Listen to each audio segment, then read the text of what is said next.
بسم الله الرحمن الرحيم تبارك الذي بيده الملك وهو على كل شيء قدير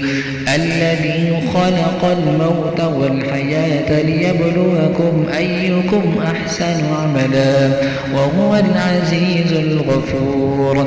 الذي خلق 7 سماوات طباقا ما ترى في خلق الرحمن من تفاوت فارجع البصر هل ترى من فطور ثم ارجع البصر كرتين ينقلب إليك البصر خاسئا وهو حسير ولقد زينا السماء الدنيا بمصابيح وجعلناها رجوما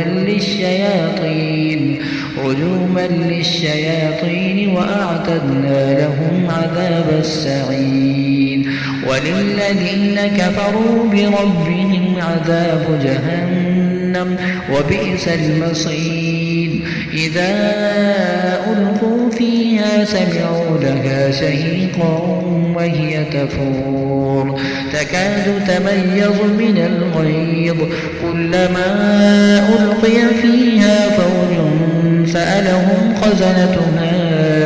ألم يأتكم نذير قالوا بلى قد جاءنا نذير فكذبنا فقلنا ما نزل الله من شيء إن أنتم إلا في ضلال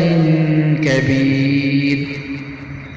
وقالوا لو كنا نسمع أو نعقل ما كنا في أصحاب السعير فاعترفوا بذنبهم فسحقا لأصحاب السعير إن الذين يخشون ربهم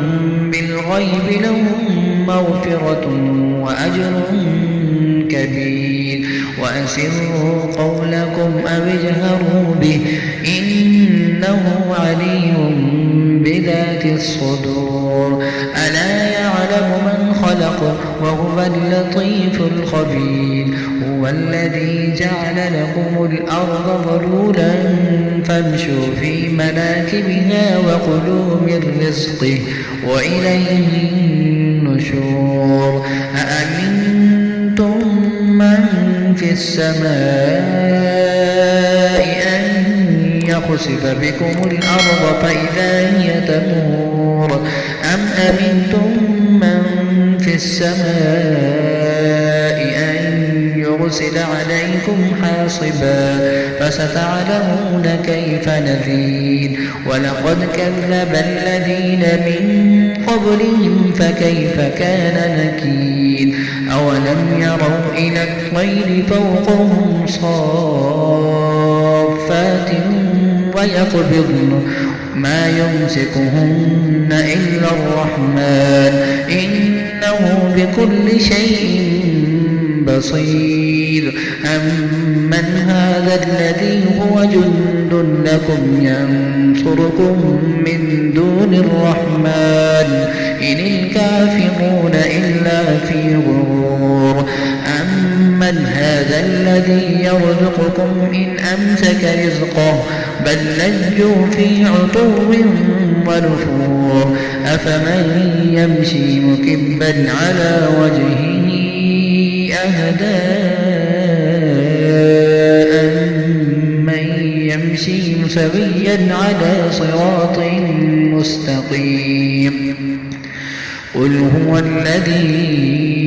أنشأكم وجعل لكم السمع والأبصار والأفئدة قليلا ما تشكرون قل هو الذي ذرأكم في الأرض وإليه تحشرون ويقولون متى هذا الوعد إن كنتم صادقين قل إنما العلم عند الله وإنما أنا نذير مبين فلما رأوه زلفة سيئت وجوه الذين كفروا وجوه الذين كفروا وقيل هذا الذي كنتم به تدعون قل أرأيتم إن أهلكني الله ومن معي أو رحمنا فمن يجير الكافرين من عذاب أليم قل هو الرحمن آمنا به وعليه توكلنا فستعلمون من هو في ضلال مبين قل أرأيتم إن أصبح ماؤكم غورا فمن يأتيكم